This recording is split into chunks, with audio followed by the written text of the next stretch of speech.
For over 50 years, people have come to see the Sharks play. Talent, skill, speed, intelligence, elite-level athleticism. That's not these guys. Biased, one-eyed, opinionated. More often wrong than right. They make up for their complete lack of talent with pure dribble, gibberish, and enthusiasm. This is the ET Stand Podcast.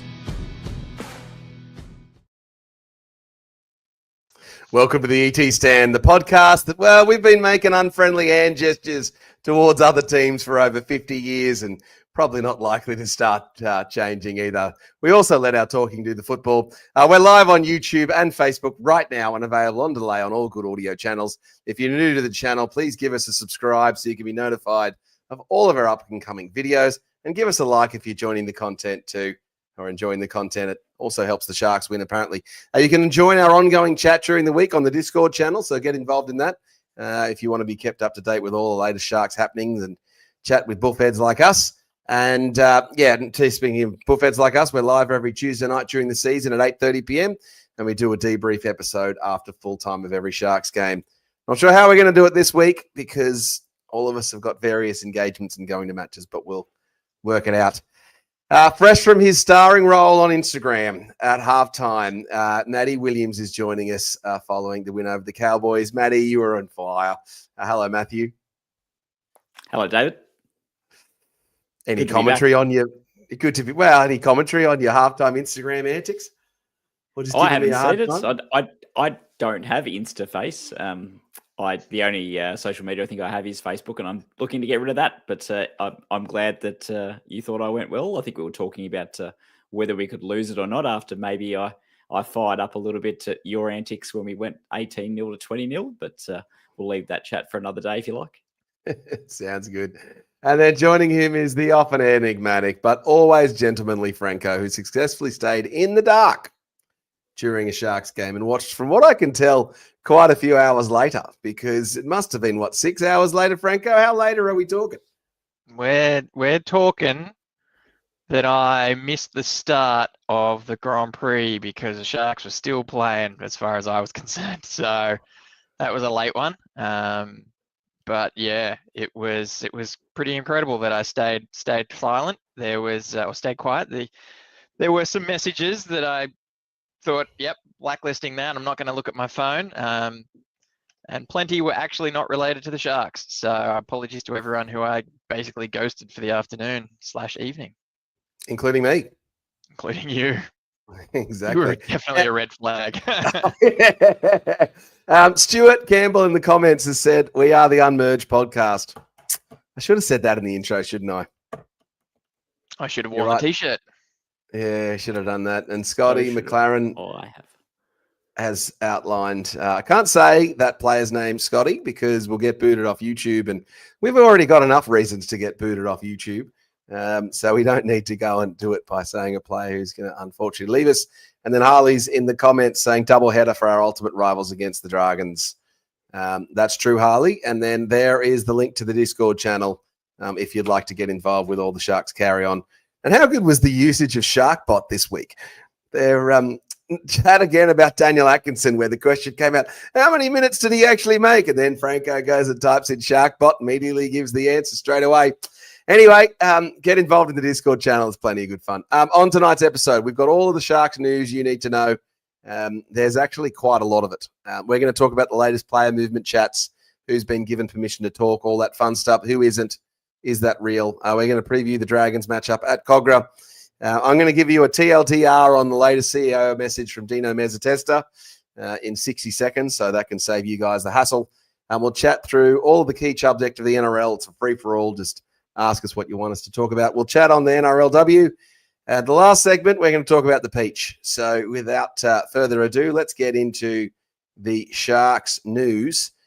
The Sharks news is brought to you by Morgans at Cronulla. For all of your stockbroking needs, give Charles and Chris a call. And Franco's going to do his best Lats impersonation for us, I think. I'm going to try. Lat's script here, so we'll see how we go. First up, with Jesse Colquhoun, fans are absolutely burning across the socials with the club's decision to accept one match early guilty plea handed down to the Sharks forward after an alleged hip drop tackle, which saw Robert Derby evicted from the remainder of the game due to a knee injury. Fans believe it was a pile-up of bodies and there was no hip drop at all. We were expecting the club to take the charge at the judiciary and not just roll over and take the accusation. We do have Toby back this week, but another nice forward. Heavy bench would have been very handy given Atkinson's average 12-minute stint on Friday night. With the flag fresh off the bye, the Sharkies flag squad were too good for the Bulldogs over the weekend, drowning them 18 points to 8. The boys went into the break down 8 points to 2 before rallying in the second half, scoring 16 unanswered points with tries from John Paul Donoveski, Ashton Simmons, and Felix Fertilli, my man, with Pollard converting 2 from 3 and nailing a penalty goal. Saw the lads come up victorious. The win sees the boys jump into third position and they go on to play the second place Panthers on Saturday at 12:30 p.m. Henson Park. The match between the Jets and the Bulldogs couldn't be split over the weekend, finishing an 18-all draw. Michael Gabriel opened the scoring in the 7th minute before Hiroti bagged a try a minute either side of the break. Peru converting 2 out of 3 and slotting a penalty goal wasn't enough to pull away from the Doggies, who led by 2 going to the break. The boys currently sit 4th in the New South Wales Cup ladder and go on to play the 5th placed Panthers at 3 p.m. Saturday at Henson Park. Now, I am going to go off script here just for a little moment. Why not? Why not? Why not? Roddy, the last couple of weeks at fullback, has absolutely been carving it up.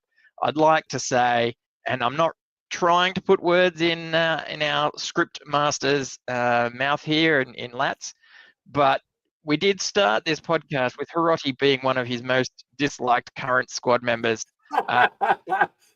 Not only has it turned from disliked to ironically liked, it is now genuinely liked. I believe he is a big fan of Hiroti and the way he's turned his game around. So congratulations to Hiroti, who I always thought was a pretty good squad man.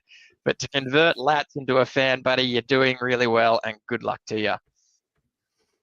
Maybe there's hope for Cam McInnes yet, Franco. Oh, there could be. There could be. All right, moving on to the NRLW.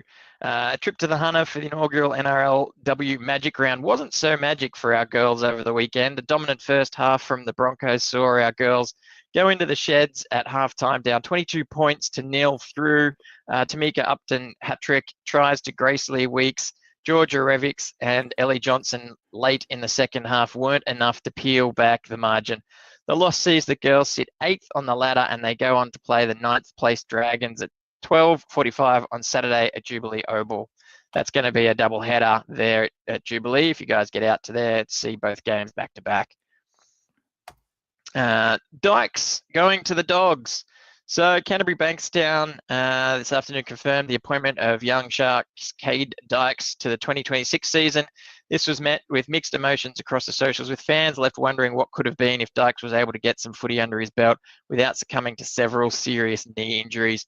That saw him ruled out for the majority of the last 3 seasons. Some fans stating that we can't keep paying players that spend a majority of their contracts on the sidelines. There were a few negative posts also, but the majority of Sharks were happy for Cade and were wishing him all the very best across the socials. Lats jumped on a couple of the Dogs fans' pages and they are very happy with the announcement. I'm also hearing more and more rumours from various sources of a potential switch to the Shire for a few other potential fullbacks in Jaden Campbell from the Titans, and Chevy Stewart whispers are still doing the rounds. The Jai Gray whispers that he had heard had seemed to fallen off a cliff, however. And just personally, I've certainly heard Souths try to extend his contract at the moment. So not surprising that those whispers are dying. Further to that, Talakai and Ueli have been reported on various outlets such as news.com that they have been granted permission to talk to rival clubs. Ronnie was out in the media throwing his support behind his man Sifa, saying that he wanted him to stay with the club.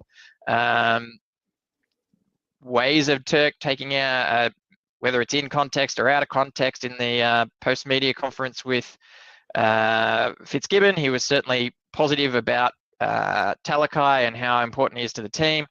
I would say that this is an interesting one because we only recently signed Hamlin Ueli last year, fought hard to keep him.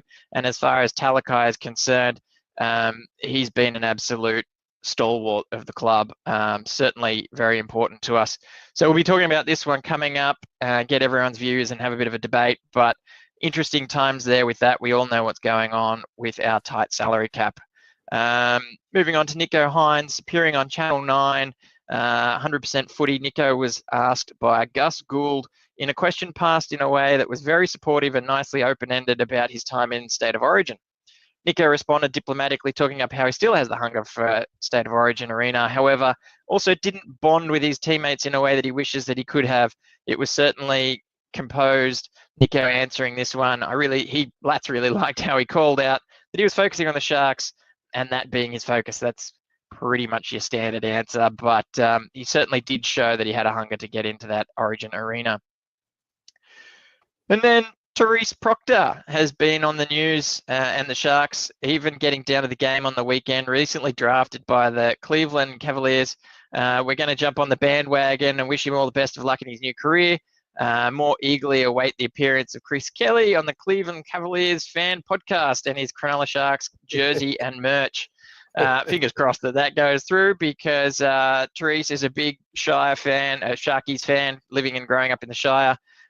Really promising career ahead of him, assuming he hits his mark. We'll maybe jump from Atlanta and start supporting the Cavs. Let's see how we go.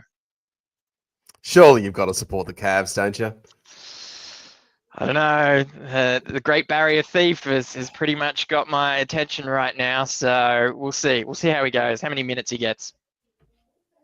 I think that's probably fair enough. Can I just say, Franco, what a terrific job you just did with the socials and reading through the news. And also, Maddie, can you pick which one I wrote out of those, which wasn't written by Latz by any chance? Because there was one or two that were not. It's got to be the Nico one. It was the Nico one. How'd you pick that? A few reasons. I think you letting slip pre-show that he hadn't covered Nico, and also the fact that also helps. Yeah, that I've got to say larger font size might have helped me there as well. But hey, we got through it. Sorry, Franco. Now we've got a super chat, so there's a challenge. So let's go through this. At the end, can each of you tell a Sharks-related jokes? And SJD is going to 3-2-1 the jokes. So we've got the time of the show to think of a shark-related joke. So we're talking Cronulla Sharks-related joke or just shark animal-related joke? Doesn't specify, but I reckon you might get a bonus point if it's Sharks Cronulla related. Yeah. I think that's probably right. So, all right, SJD, challenge accepted. We will certainly take that one on. But before we do that, we'll do that towards the end, SJD. That'll be good fun. So I'm enjoying that. That'll go towards the Dino Mezza Tester Leagues Club Fund. I think we're now up to $33 on our super check. So if Dino ever comes on, mate, $33 for you. All right, let's get on to the next segment, and has been doing all the rounds as reported in the socials, and Franco's just talked about the player movements are on the agenda for the Sharkies. And there's still some other unresolved moments. There's what's the latest on Kennedy, what's the latest on Brayley, as Ash Williams correctly points out.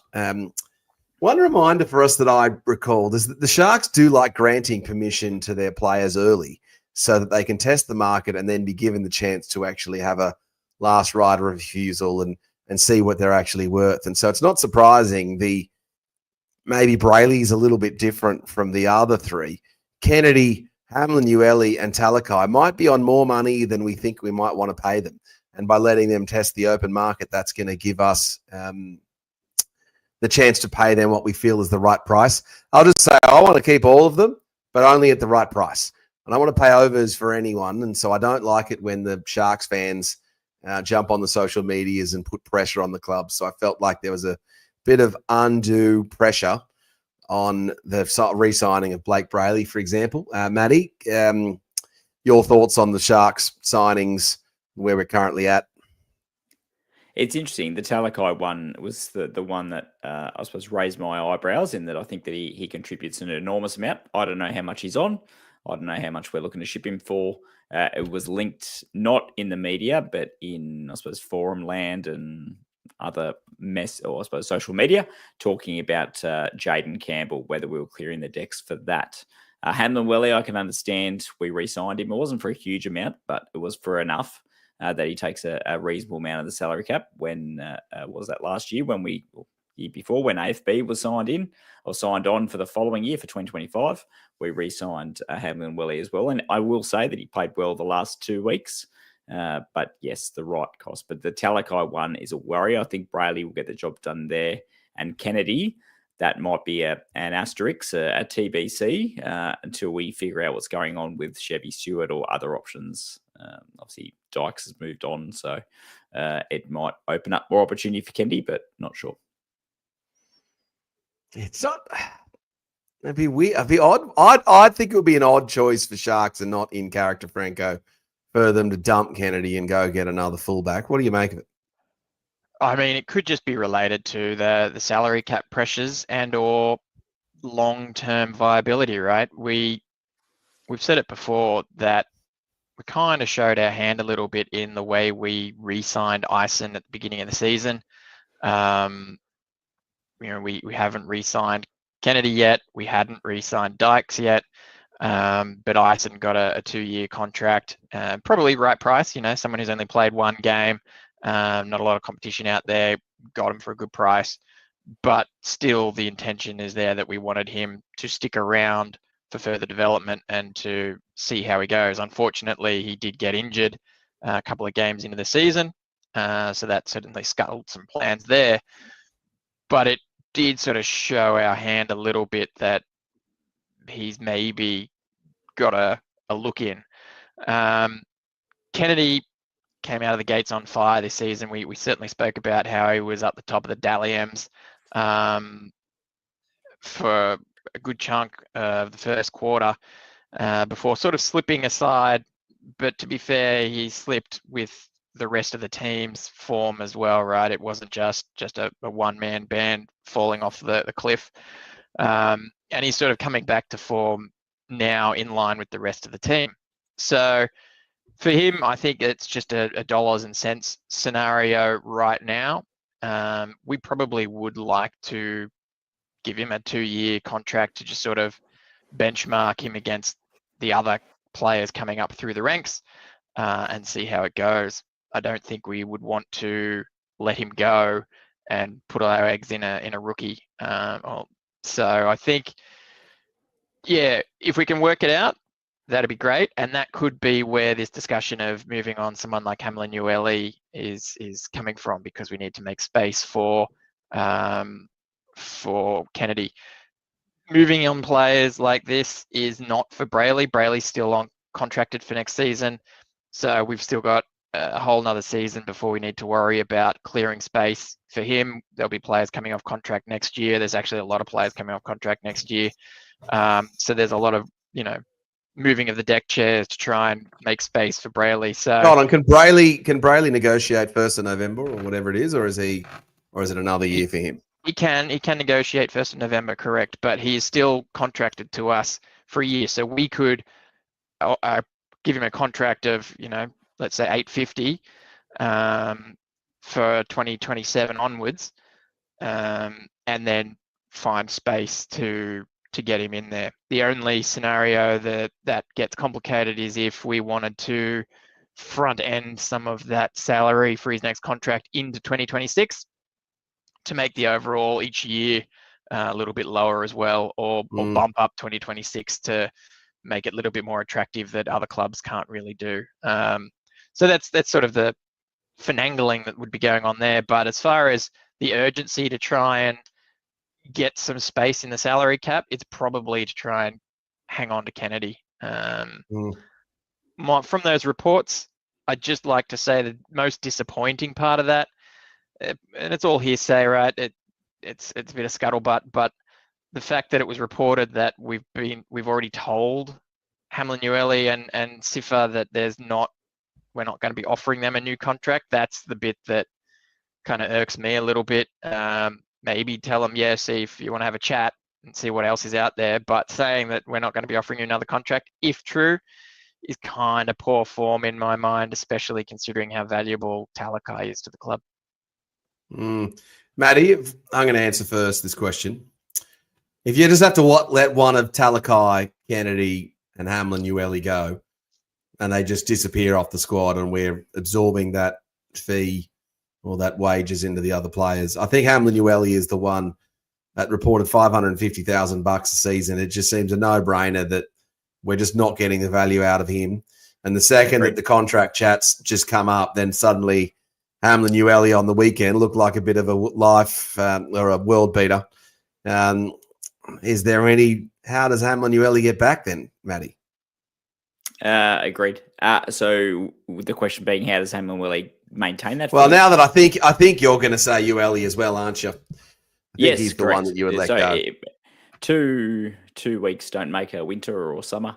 Yes, he's shown that he's still got that capability, which is great, and we hope to get the best out of him. But I think the Warriors were offering him a big money contract 2 years ago. I'm not sure they would now. He would be my pick. I think most picks for the ones to leave, given that I think Sifa can cover the middle and he's very versatile. We've got some up-and-coming young props coming through as well. And we talk about prop depth every year. It's cruelled us the last 3 years in the finals, I'd argue, with props going down or middles going down, which happens as a physical position. Losing a middle would be tough, but I think it would be okay with how Colquhoun's come along this year. Felix Fartilli and others coming through the grades, and Tommy Hazelton coming back from a long layoff as well. So I think we'd be okay there. The Kennedy one, only one fullback. You got Ison and maybe someone else. So maybe Kennedy moves and Talakai stays. We have to check. Don't know, is the media report on news.com accurate that I know Franco's saying the media said that we've told them they're not going to be offered. I find it baffling that we're not going to offer Sifa one. So I'm hoping that's incorrect. I'm not sure if James Hooper the Sharks, was Matty, reporting. But we know the Sharks are susceptible to the media beat-ups and the agents getting into the media. Like, we're not good at stopping that from happening. It doesn't mean that we'll fall victim to it, but it does seem to happen to us a lot. But the accuracy and a player agent coming in saying that the club said that could be complete scuttlebutt, and that's where I'd say maybe if it's a Dave Riccio or someone else reporting that's close to the club, I'd say it's legitimate. If it's an uncredited article from news.com, maybe not as accurate. So, or if it's the Mole, who was, he was going on about something that was completely bogus recently. They were called out on, I think, was it on the debrief? Someone mentioned that the other day, or maybe one of the other podcasts I was listening to talking about him. I can't remember who he was talking about, but it was completely wrong. Or if it's Brent Reed or someone else like that, they've got, I suppose, a track record of being wildly incorrect. So we've got to see how accurate it is first before we I suppose, start hitting the panic button. I think Franco? in terms of Ueli, sorry mate, just a quick one. You only got to look back last year in how well Hunt was going, and how quickly the fans went from we don't want Hunt to we've got to keep Hunt at all costs. And in the end, the club sort of still agreed to terms to let him go to the Tigers early. So even if Ueli has an absolute blinder back end of the season, if the plan is to move him on and if he finds a club that's willing to take him for more, I think that'd be a fit that works for both parties.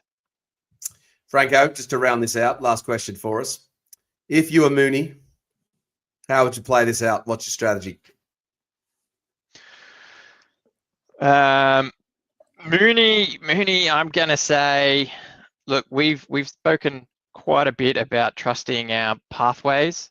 So we know we're not going to the player market to fill these roles. What we're trying to do here is to get space to hang on to what we've got or upgrade what we've got. So yeah, if there's someone itching to go, I think we let Ueli go. But part of Mooney's job is to listen to the coach. So if Fitzgibbon doesn't have a plan as crazy as it seems to say, if he doesn't have a plan for Sifa, and we think he's going to be require a bit of an upgrade to hang on to, they know better than we do what's coming through the grades and how that squad should form.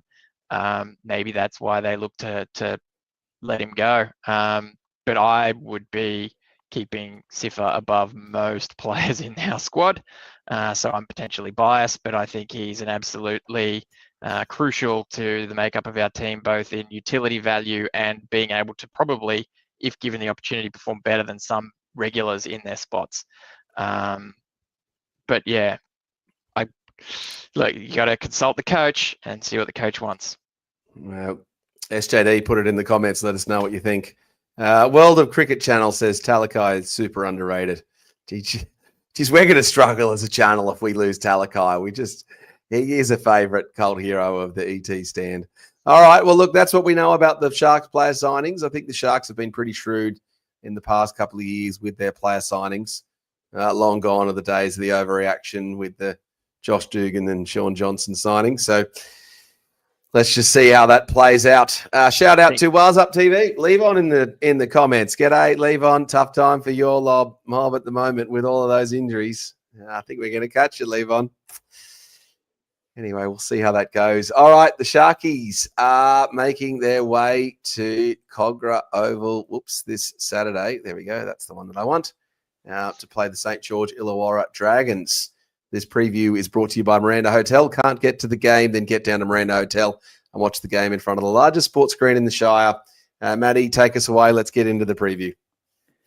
So St George Illawarra, as we've said many times, is the team now. They started in 1999. The St George Dragons are dead, ceased to exist back in 1998. So 55 matches we played. We had one draw in 2001, 26 all at Sydney Football Stadium. We've won 31. The bad guys have won 23, and we're on a run of consecutive matches that stretches back to the dark days of early COVID at Campbelltown, where they beat us there. So we have won the last, I believe, 10 in a row, including a 30 points to 18 win at home recently, which was where we were booed off 18-6 at halftime with some diabolical defence there. So heading into this one at Cogra, or Netstrata Jubilee, as it is now known, 14 matches between the merged entity and the Sharks. This does not take into account the St George Dragons record, but we've won 7 each, and the points differential there is the Sharks 245 to the Dragons 300. So they've had some big wins over there over us over time, while overall points tally is 1,085 to 1,043 in the Sharks' favour.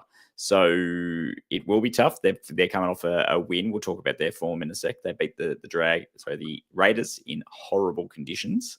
But we've won our last few at Cogra, including some home games as well back in those COVID and 2021 periods.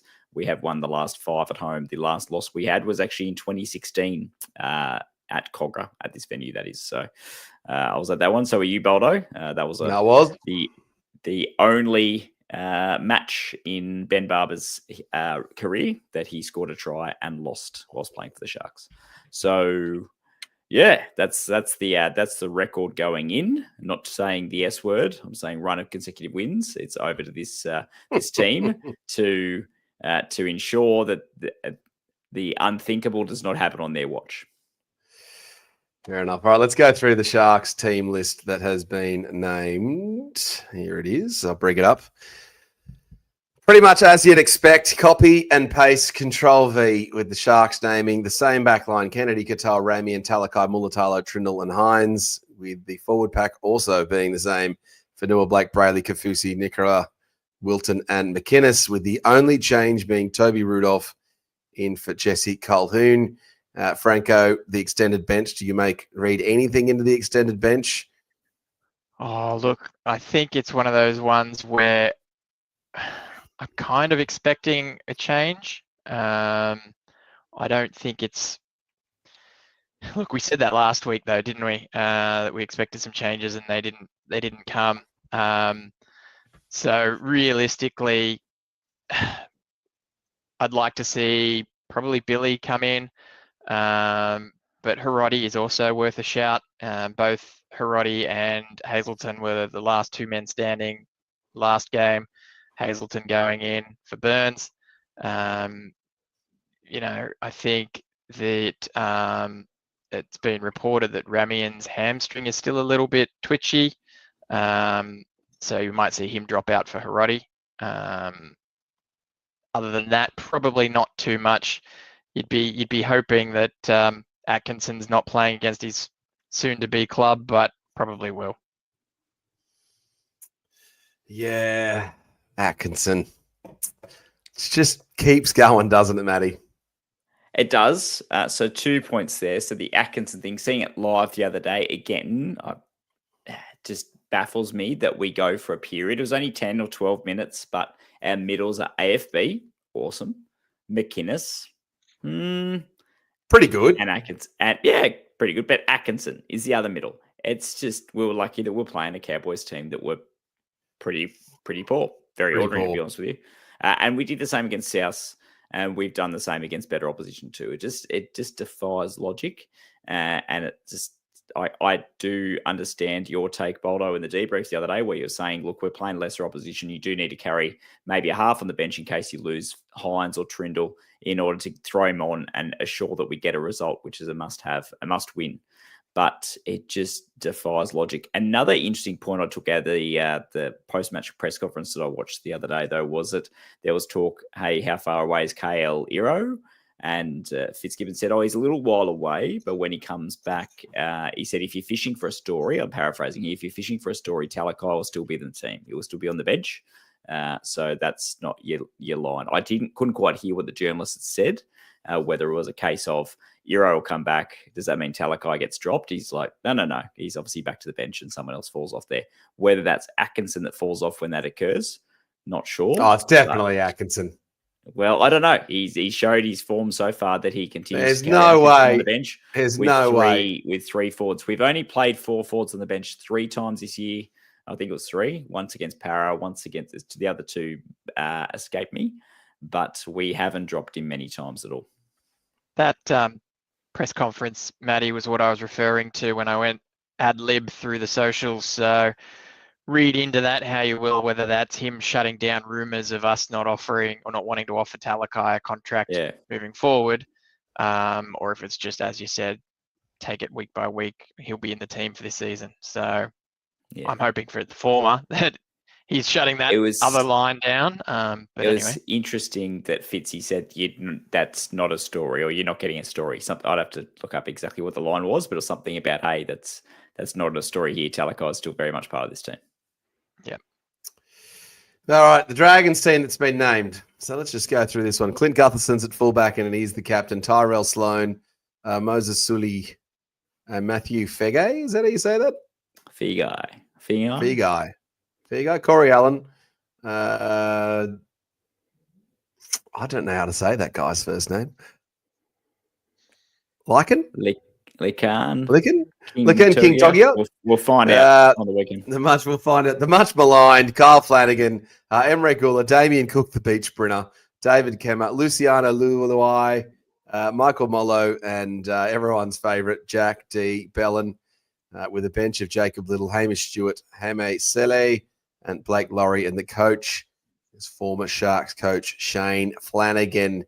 Last start, the Sharks won 30-18 over the Dragons, with Brayley running it.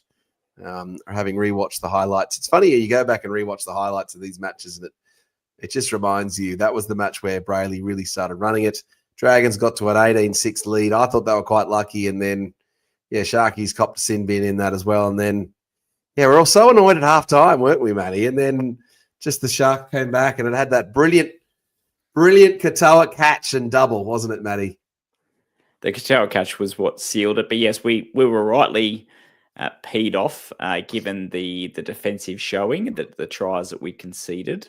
They're not a great side, but they can, in Flano fashion, get you into an arm wrestle, which is what they did to the Raiders the other day.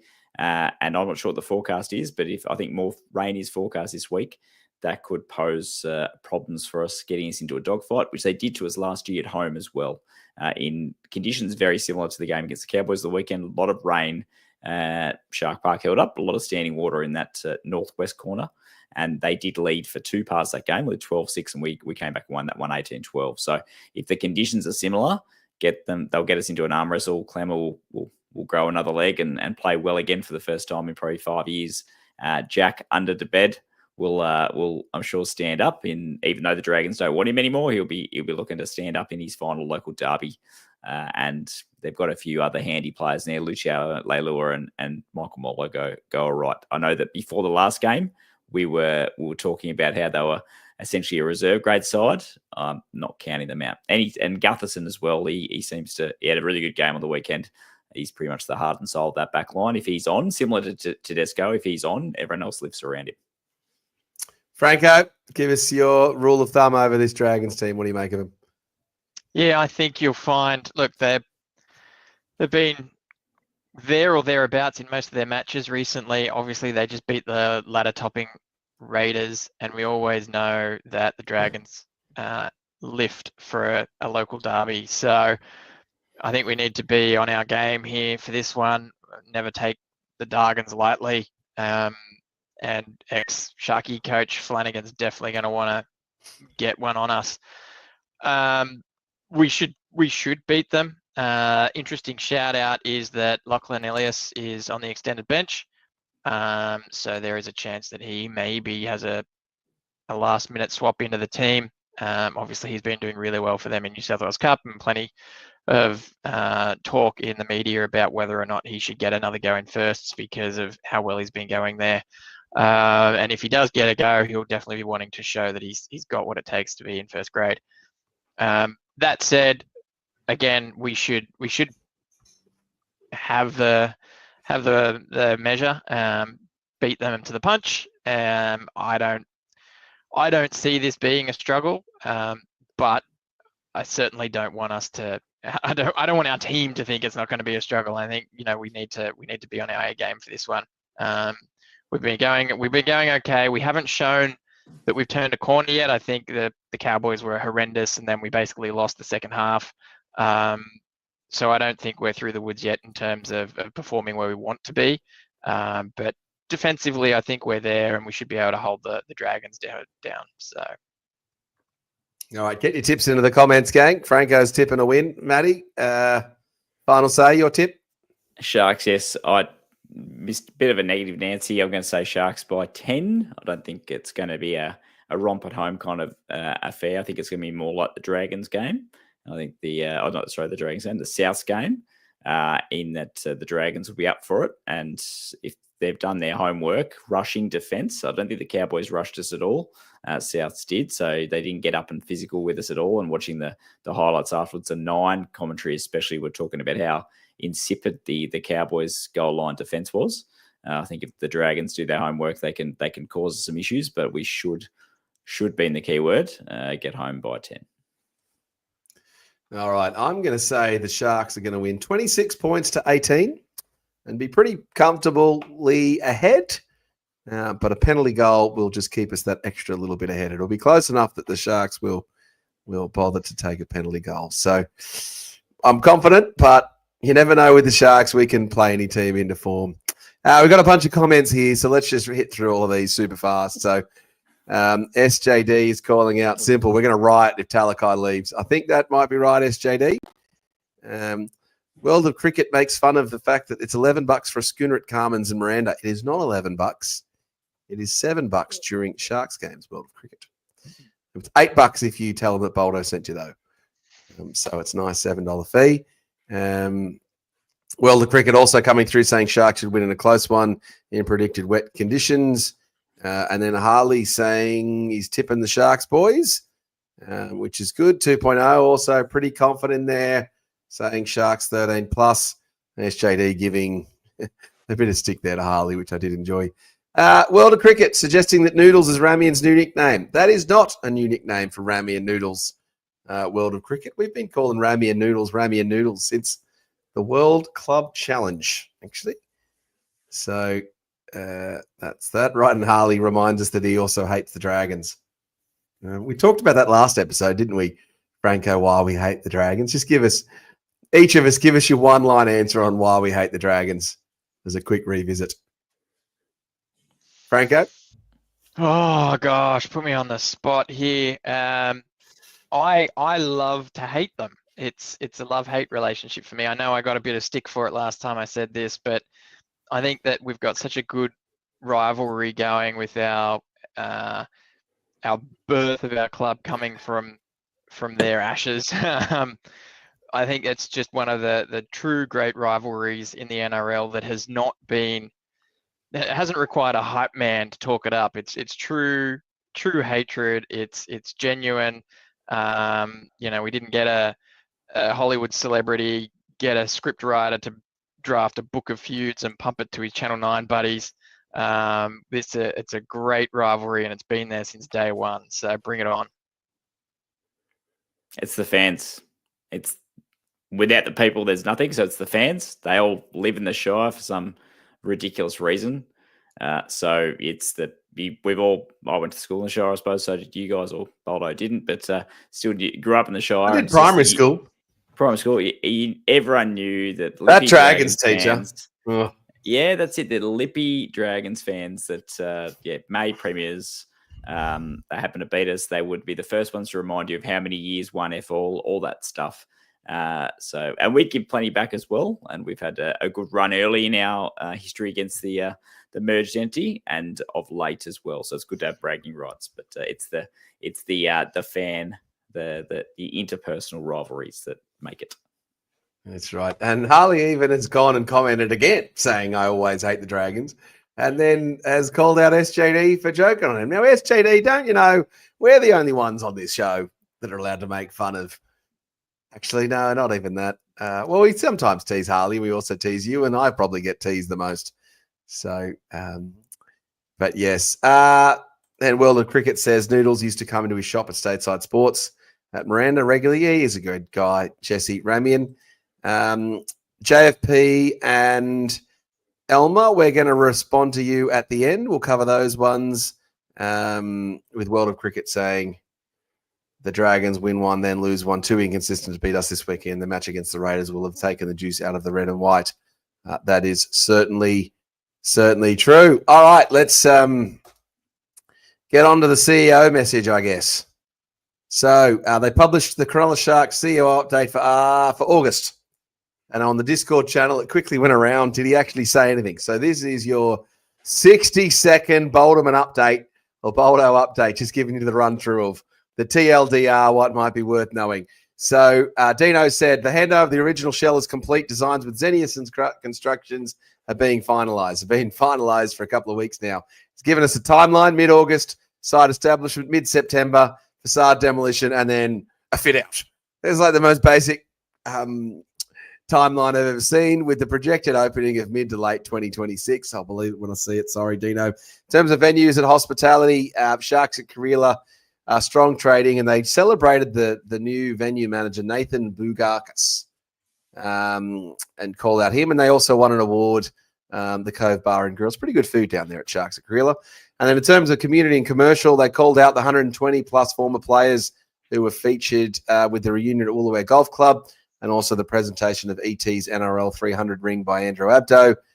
Called out Tyrese Proctor, a couple of new sponsors for the NRLW, Bathhouse at Cronulla, and Alltech, who is now the song sponsor. And then there seems to still be talking about the season launch of the NRLW at Hoyts at Cronulla. I swear we've talked about that before. I swear they're like doubling up on information now. Then he gets into the memberships. So the record broken but narrowly missed the 18,000 target. Now, previously, they'd been gunning for a 13,000 target many, many years before. So 18,000 is a fair jump for the Sharkies. They called out the Shark store anniversary 1 year in at the Woolooware Town Bay Centre. Having spent a couple of weeks living down there, I can confirm the Shark store, that's far more traffic than you think. He also called out the social and digital engagement trending upward with extra content plans. So we have seen that from the Sharks doing additional content. The David Peachey video, for example, all the tries since from him in 1999. We're going to talk about that at the end of the show.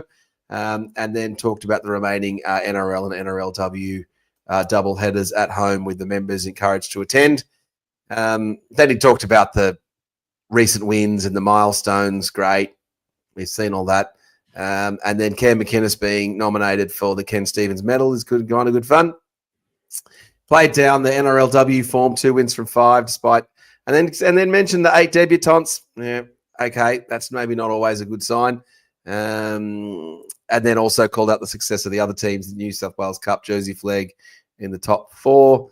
And then spent a little bit of time talking about the academy success with 4 Sharks schoolboys, girls selected for the Australian schools teams, including the player of the series, Tom Dello, and player of the finals, Felili Fakalilu.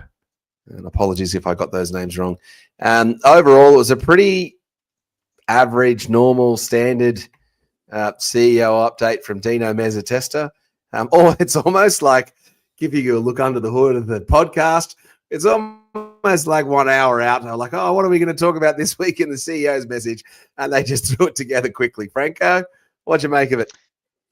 Yeah, it was certainly a bare bones, throw it out there kind of release, wasn't it, compared to what we've seen previously where we get snippets from each of the head of departments. That didn't come through this time. As I've sort of mentioned previously, I think this was almost a dam bursting moment, right? They don't want to go into too much detail because there is now stuff in flight, and they want to make sure that they get the information correct before they pass it on to fans and members. So I think we'll find that this is just a moment where they're keeping the powder dry, but will probably hit us with a whole bunch of info as soon as designs are approved and whatnot, and we'll get hammered with info whether we like it or not. But yeah, it was certainly light on, mate. Matty, anything stand out for you, or is it a simply move on, Boldo, let's go talk about other stuff? Very much that. I'm looking forward to when the League Cup's finished. Hopefully there's not too much more to update on. I tell you, everything's all swimming nicely and we're good. But it was very much all talk, no World substance. of cricket, we did a prediction on this show a little while ago. When do we think the Leagues Club will open? And my prediction of never is still on the board. So, yeah, who knows? Also doesn't add to the experience. I just hope whatever design incorporates the deck they originally had planned, because it was looking very nice. Well, the weather was terrible, but that deck, and they had all the old boys in the old Chinese restaurant underneath. And I was like, I'm hoping that can be incorporated as some part of the club or some part of the corporate facilities, because obviously they both have a great view of the ground. And that was what was originally envisaged, that having a pool and all that jazz. And I fear that it's whittled down to I have a feeling they're going to go towards. I have a feeling they're going to go towards more premium viewing experiences.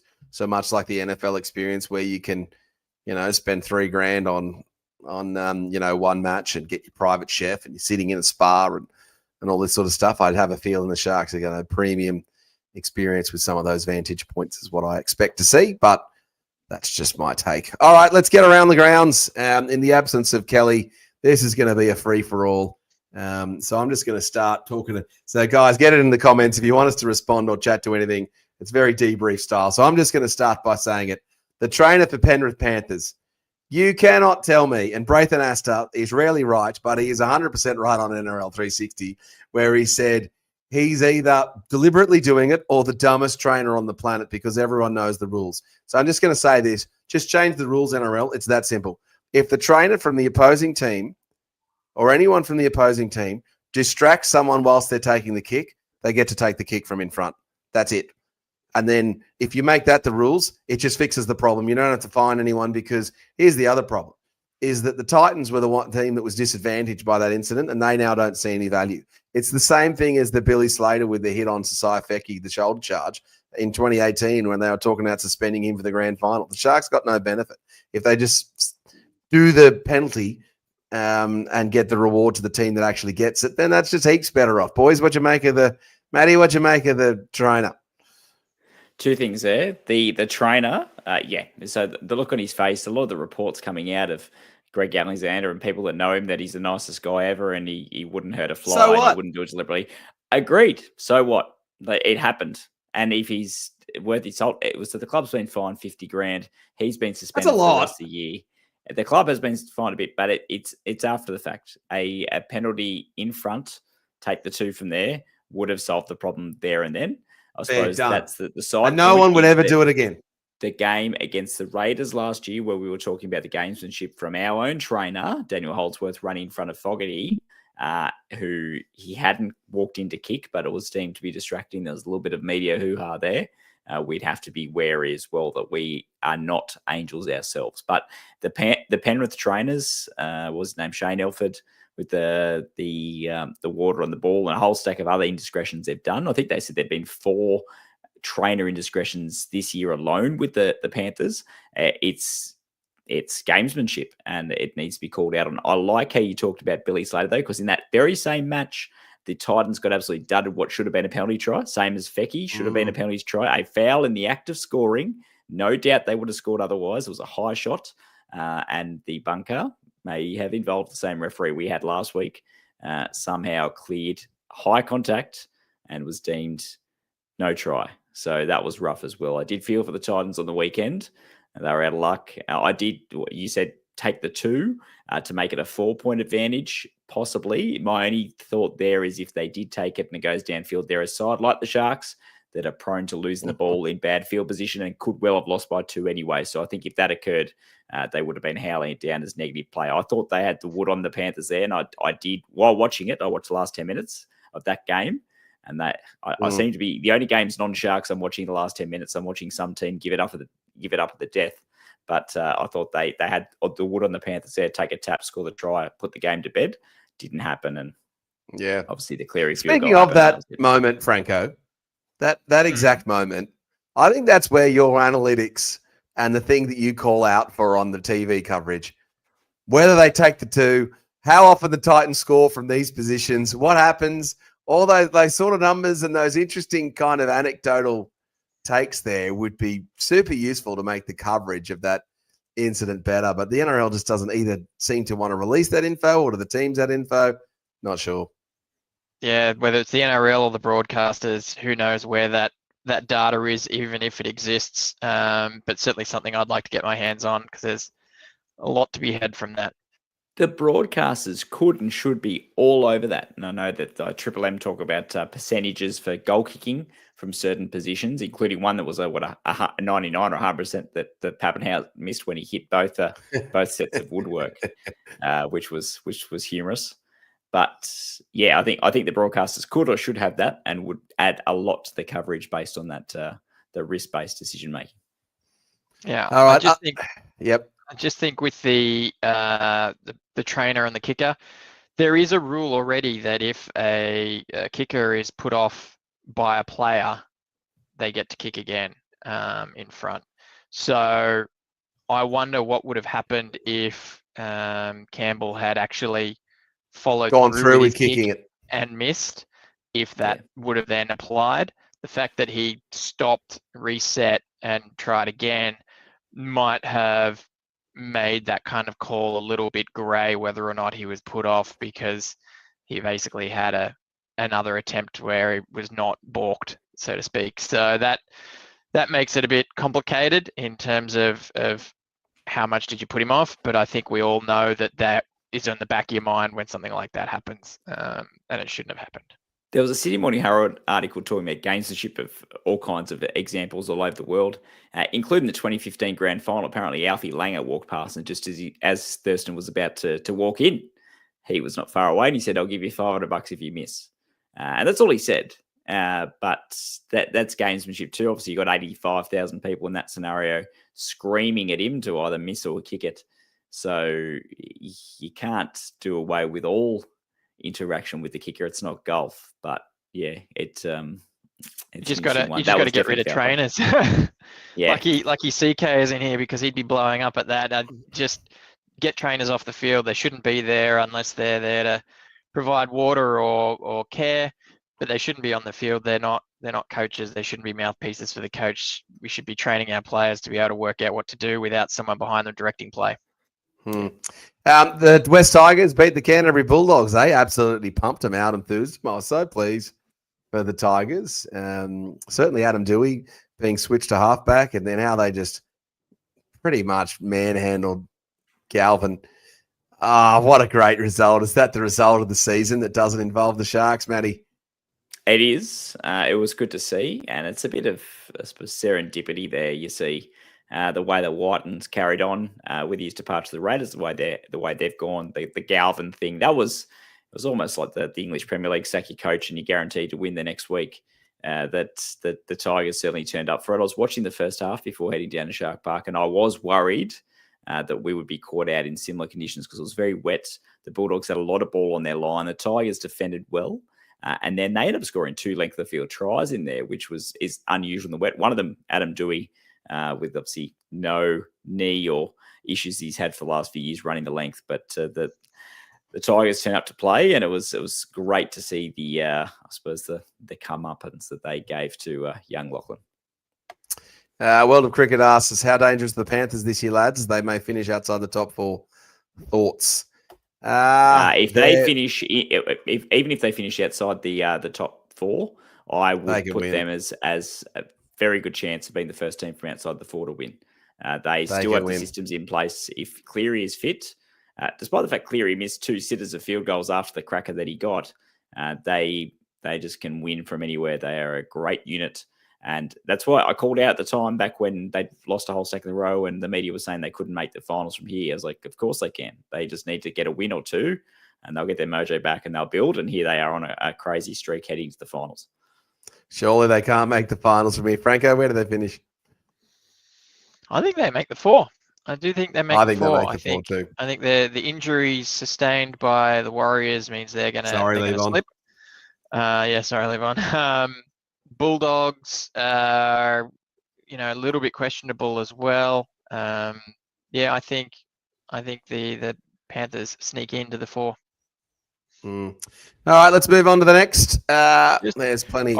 Just before we move on, I'm going to use the Around the Grounds to have a quick comment on Cade, because I didn't get to mention him earlier, but I will say, look, he had a whole bunch of injuries that ruled him out for 3 seasons, basically. Not unlike Connor Tracy. Connor Tracy had his 3 ACLs.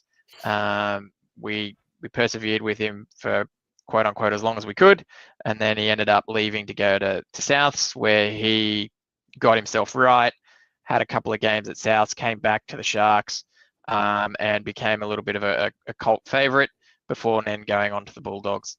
So, look, it happens, right? Unfortunately, injuries suck. We did have high hopes for Cade in this scenario. At this stage, it hasn't worked out, but there's nothing to say that he might not come good and then want to come back to the Sharks and reap the rewards with the club that he grew up supporting and his father and grandfather played for. So hopefully something like that happens. Wish him all the best. But in this scenario, unlike Connor Tracy, at least he has a debut match with the Sharks, so that will always be on his stat sheets that he debuted for the Sharks. Fair take, Franco. All right, let's move on to the NRLWs. The Sharkies girls, they were just quite frankly blown off the park by the clearly riled up Broncos, who were pretty enthusiastic for this revenge game. Dino called it out at his update. 8 debutantes after 5 rounds? That's a lot. So having said that, if they win the game over the Cowboys, they're in the top 4. And as we correctly worked out, didn't we, Matty? It's not a top 4, it's a top 6 this season. Top 6. It's a top 6 in the NRLW. Of 12. And 6 of 12. And the draw is weak between now and the end of the season. So I'm confident they'll come good. But just leading in a different area for us as a question, Franco, I'll start with you. How important is it for the Sharks to have a strong NRLW team compared to the other teams? Is it more important for us? Is it the same, or is it less of an importance for us? Yeah, it's an interesting one because I'd like to say it's important for all clubs because we want the NRL to be successful and you need the competition to be competitive before people start throwing stones at it about, a lack of depth and whatnot. However, the Sharks, having championed the NRLW from the beginning, to the point where we were robbed by not getting in, we've got such a big local junior base of girls and women wanting to come through and play rugby league that we really are sort of pushing the boundaries of what these talented individuals can achieve. We've got so many players that have not been able to play for the Sharks because we didn't have a club. We've now got a club. A batch of them have come back. I feel that based on what we've got in our pathways, we should be in the top 6, but we should be up the top there challenging for the title year in, year out. We should be a perennial winner here, and really show the NRL and its fans what we can do in the NRLW, that we should have been there from the start, and here's why. I think that's probably fair enough. I was down in Melbourne today talking about the NRLW and how I think it is superior to the AFLW. And all the Melbourne people, given you, Matty, you live down there and you know how much they like to talk about the AFL. I reckon the NRLW's got the AFLW well and covered. I don't know how they've managed to do that. What was their reaction? They were like, yeah, you're right. Yeah. Just an out and out, yeah, you're right. I think, but I also just think the NRL's a better sport for females. I just think the body shapes and the athleticism, I just think it's a better product too. Well, they were saying this was an SEN thing. So 2 things from there. One, just harking back to the Kate Dykes thing that's just come back to me, was Joel Kane basically had the exact same take as yourself, Franco, this evening. So great minds there, basically saying that, you may well see him back at the Sharks, and it's a good move for everyone in the meantime. His other take a little while ago, him and Fletch, they were talking about, I think it was one of their AFL correspondents and someone else they get on from New Zealand Rugby Union on, and they talk about other sports as well. And they were saying how much women's league has taken off compared to it. And it's because I think it's the touch football and Oztag thing, especially in our, I suppose, eastern states where league is dominant. Mixed and women's Oztag and touch football has been around for a long time, where an equivalent for rugby union or AFL hasn't been. So you're seeing players, they might be fantastic athletes, but they're not used to playing the sport and the movements required and all the structures and everything else required, whereas touch football and Oztag has lent well into that. And I think the game's developing, and some of the skills we're seeing and the quality of play, I think, is fantastic. And a lot of people have said, and I agree with this, it reminds me of late 90s, early 2000s league before the wrestle came into the ruck in around 02 with the Roosters. So it's good quality product, and I think it poos all over most other women's sports. Women's soccer is probably the exception in that obviously it's a global game and that's been there for a while, but it's a great foundation to get to leverage off. Whereas you look at the women's AFL and they're finishing with games that are finishing like 19-6 the score, things like that, which is not ideal from an entertainment perspective. I think with rugby league, there's, as you mentioned, touch and Oztag. You've also got, while rugby union traditional isn't quite a thing for women, you do have the sevens and whatnot where women have a pretty good competition. So there's some good transferable skills there that can come into rugby league and the NRLW that the AFL just don't have. And we did touch on this, not sure if it was last week or the week before, but the way that this is being run and the style of competition we have, you're right, Williams, soccer definitely is up there. The WNBA is up there as well, but they're bigger market, WNBA is a joke. WNBA is huge. It's got the entire college system behind it. Franco, you bang on with WNBA there, and so is that comment as well. So they've got big world of cricket backs you up, lads.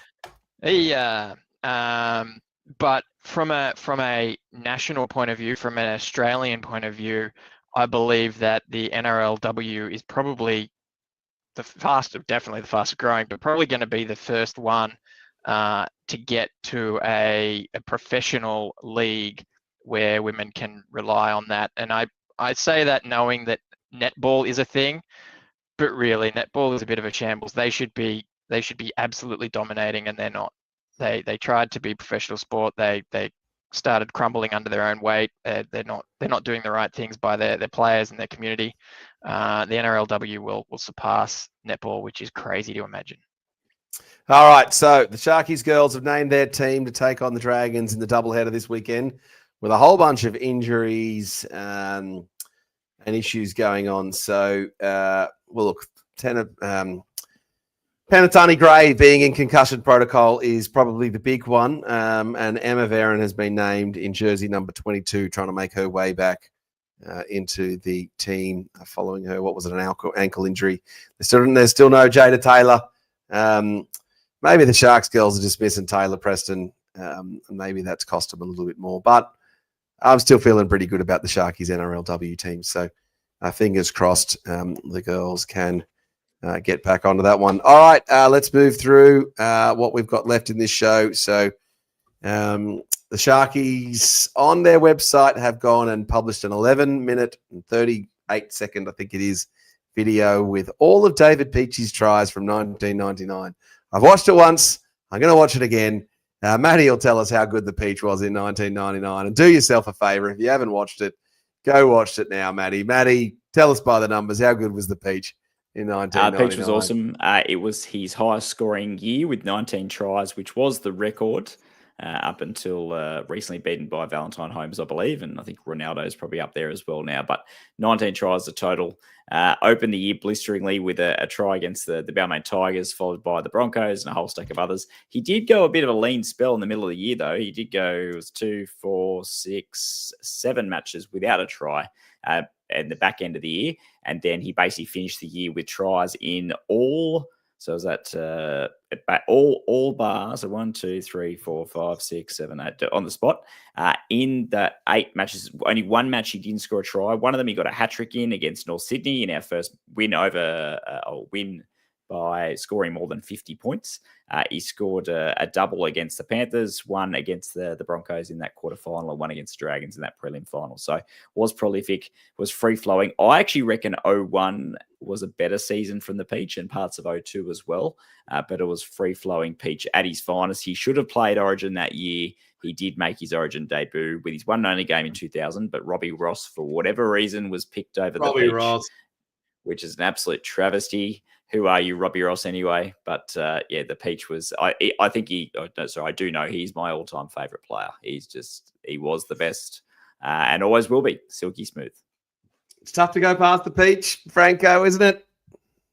He's got to be up there for people of our vintage. He's got to be up there as one of the best and one of the favourites. He was just so graceful on the field, top bloke off the field. Dagger to the hearts of many when he left the club. It was just something to behold him playing.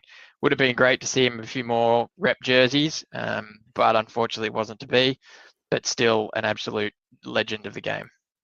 A few of them, one of them was from he took a bomb against the North Sydney Bears at home at Shark Park. I haven't seen the full video yet, but I do remember this one. But some of his other play in 99, I do distinctly remember a game against the Bulldogs. It was the ground record at the time.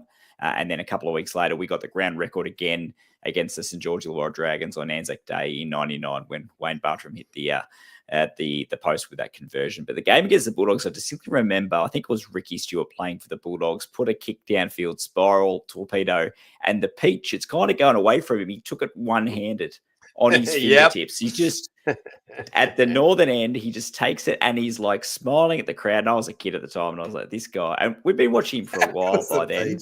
But I was like, how good is this guy on a Saturday night in the swirling wind and rain? And he takes it at Ricky Stewart torpedo in his right hand with literally a couple of fingers, and there's not even a juggle, and he takes it with a smile and lopes on back and probably made a line break too and set up Rogers for a try. Like he was unbelievable. There's no one like the Peach. Has there been another fullback like the Peach, Franco, that you can remember, or anyone?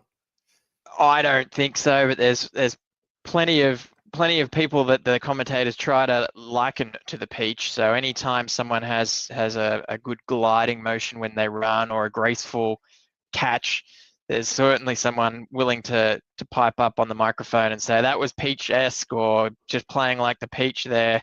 So certainly fond memories of the style of player he was and how elegant he was on the field, where people make liken players to the great man. So we hear that these days as well with a little bit of Kennedy, but it's certainly not isolated to Kennedy, and I think that's a testament of a true great player. Now, Matt Axiak in the comments. It says 1999 Peach versus 2016 Barber. Now, Matt, I don't know if you know this or not, but this is another of the long-running arguments and discussion points, which I think is pretty consistently me versus everyone else on this one, is 2016 Barber versus Knight. No, I think Lat sided with me as well. So we might revisit that one in the. Did you pay Matt for that comment or what? No, it's actually a reverse super chat, that one where I actually pay him to get the comment in. But certainly it was very close, Matty, and the fact that we can compare the two and just think how, here's the thing. I reckon Barber was the standout player in that 2016 season, and what he did for the Sharks team that year was absolutely brilliant in a premiership breaking year. And you can still argue that the Peach's 1999 is better. That's how good the Peach was in 1999. And so if he can beat Barber from 2016, and given the Peach's career with the Sharks, he's tough to go past. So we'll leave that where it is from the Peach. All right. Any other business? We were challenged by SJD to come up with a Sharks-related joke each. There was also a couple of comments he said we'd come back to. I don't know if he did or not. Yeah, we'll come back to those. I think we'll do the S. Well, do you want to? We'll do the S. I've talked it up now. We're doing the SJD Sharks-related joke. So let's. What do you call the highest try scorer for the Cronulla Sharks? I don't know, Boldo. What do you call the highest try scorer for the Cronulla Sharks? It's got to be called the top finisher. Well played. It works. All right. I have one or two that are at our expense that came to mind. So they are meme related. Yes. In that one of them came out after we lost 40-0 to the Panthers at home last year, after we went in on a streak and lost, and had a picture of a white pointer, and then a picture of the Cronulla Sharks that said no pointer. And I thought that was quite funny. And then there was another one, obviously, in 2015 when we had been the Wooden Spooners the year before, and Mick Fanning punched a shark in the Snoz in J Bay, South Africa. And it said that's the only time you'll see a shark in the finals. Funnily enough, we made the finals in 2015. Yeah, those two are pretty good too. And that's a very on Matty Williams brand response there too, calling out those two. All right, Franco, pinch it at the end. Come on, what do you got? Oh, gosh. What do you get when you cross a shark with a snowman? I don't know, Franco. What do you get when you cross a shark with a snowman? Frostbite. But look, coming up with jokes is very complicated. And all I can say is the joke's on us for being Sharks fans. Is it? Yep. Maybe. Yep. Yep. Says JD. There should have been something. 3, 2, 1. SJD's now got time to ages ago. SJD's now got time to provide the 3, 2, 1. All right, let's go through if I can find some of these comments. I'll just work up from the bottom. If we can find. Yeah, we'll bring it. Do you want to bring up the 3, 2, 1s because it's right there? Oh, here we go. Yeah, here we go. 3 for Franco, 2 for Boldo, 1 for Williams. Geez, that's a bit tough on you, Matty. No, he explains why it was 1, and I agree with that. Oh yeah, fair enough. 1 for Williams because I don't like to be reminded of that. I can maybe redeem with my favorite dad joke of all time, but it's come on, not give it to shark us. Related. It relates to crocodiles and alligators. So how do you know the difference between a crocodile and an alligator? Don't know. One will see you later. The other will see you in a while. I like it. Glad you liked it, Franco. Sorry, guys. But yeah. All right. Anyway, let's go through these comments. Maybe he doesn't get it. Not like it. Maybe he doesn't. Maybe he does get it. I don't know. A little bit. World of Cricket has come through in the comments saying the final round's basically the top 6 play each other, which gives the Sharks a huge chance at finishing 4th or 5th.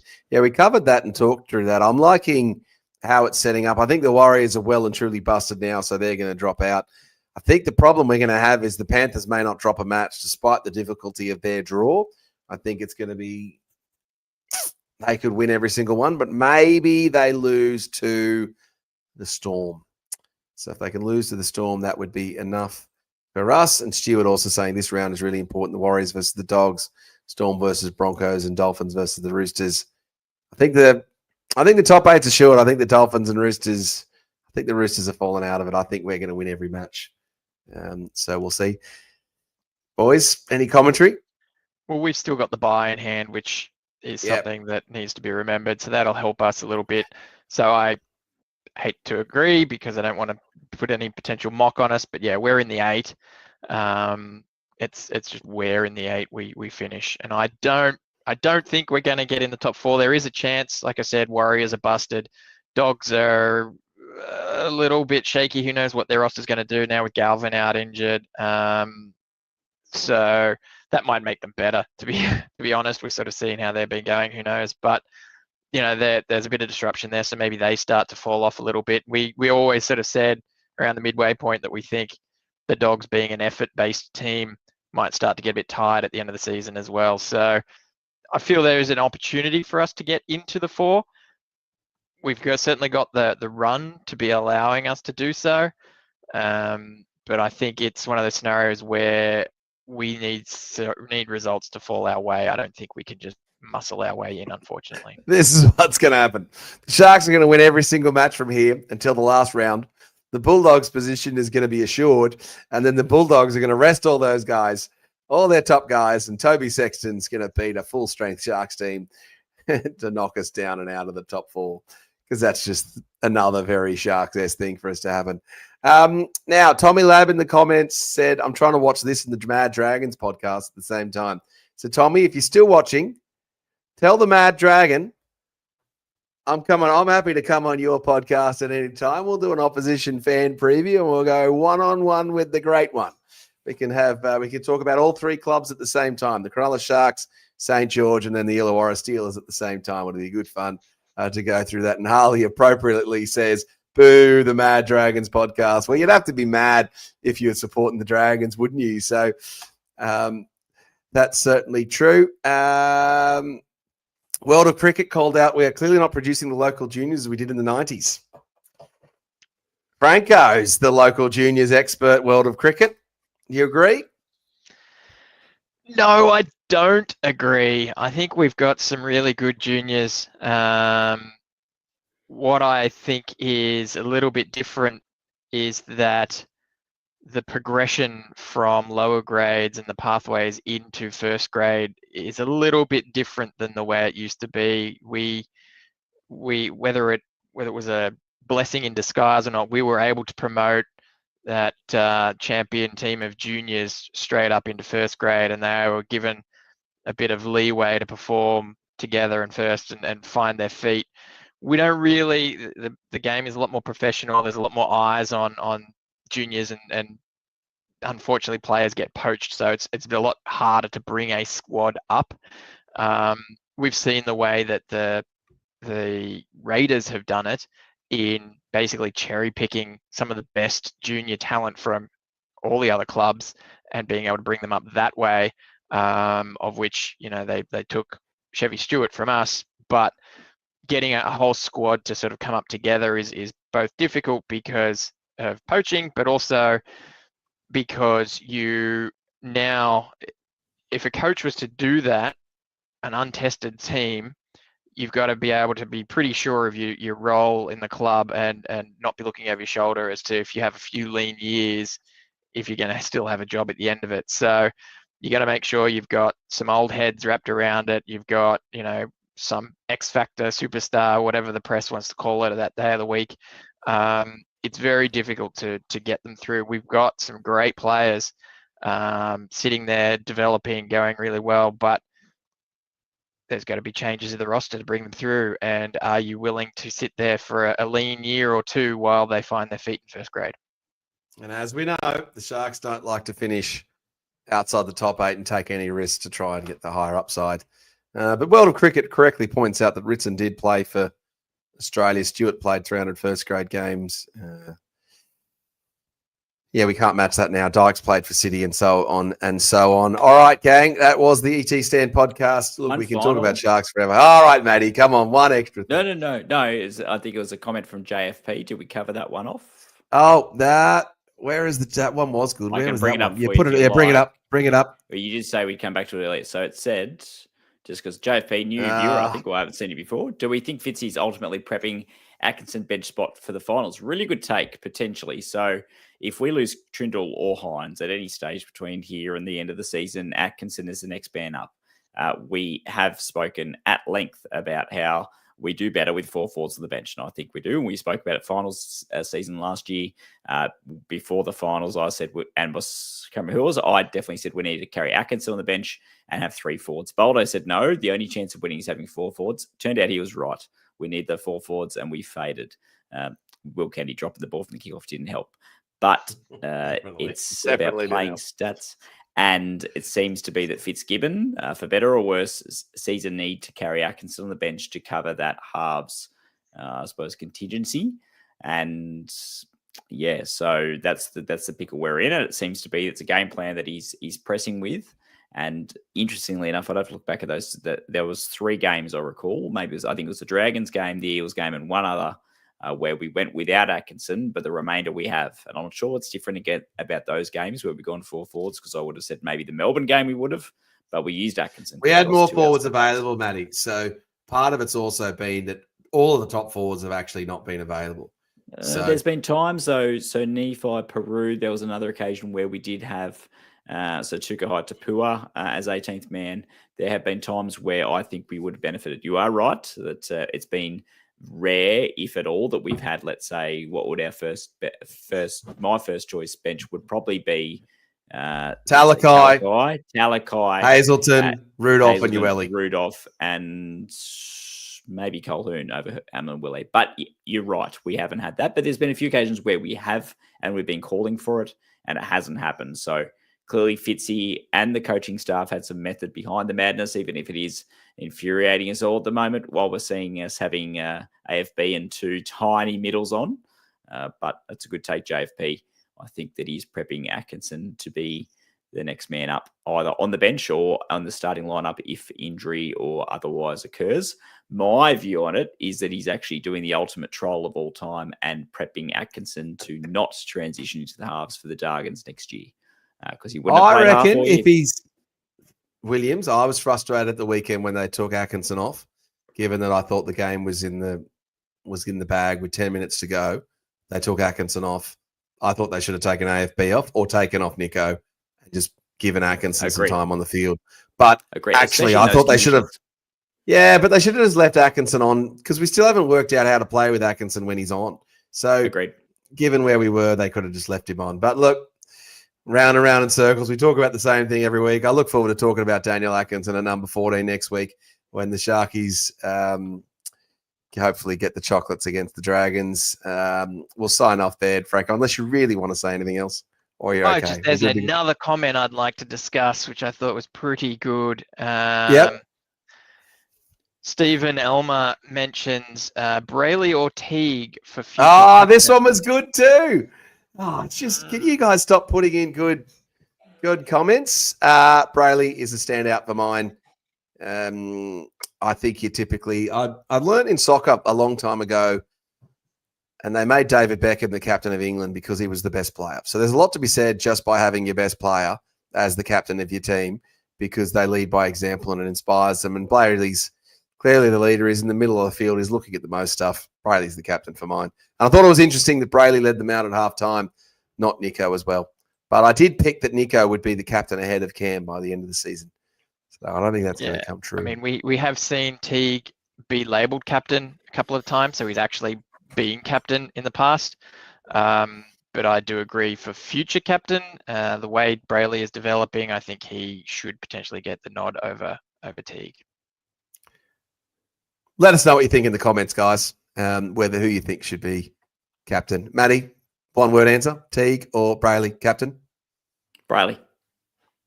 There we go. Heard it here first, as Matt Williams said. All right, that was the ET Stand podcast. Long one this week. As we gear towards the end of the season and hopefully a finals run, we'll have all those episodes Tuesday nights. If you haven't hit the like and subscribe button, do get notified of all of our videos. Thanks for making it this long.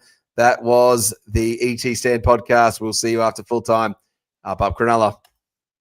For over 50 years, people have come to see the Sharks play. Talent, skill, speed, intelligence, elite level athleticism. That's not these guys. Biased, one-eyed, opinionated. More often wrong than right. They make up for their complete lack of talent with pure dribble, gibberish, and enthusiasm. This is the ET Stand Podcast.